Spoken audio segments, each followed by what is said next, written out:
আল্লাহর বিচার বড় কঠিন বিচার, আল্লাহর বিচার বড় ভয়ঙ্কর বিচার।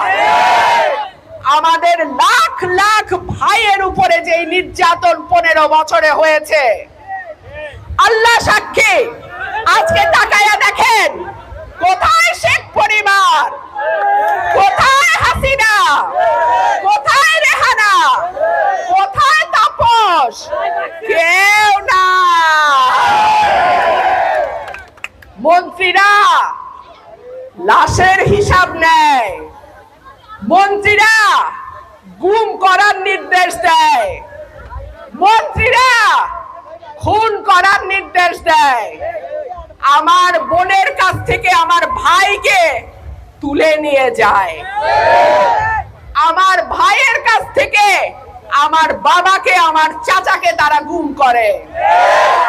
এখন আদালতেও যাইতে পারে না, মাইনসে পচা ডিম আর কি জুতা লইয়া রেডি থাকে।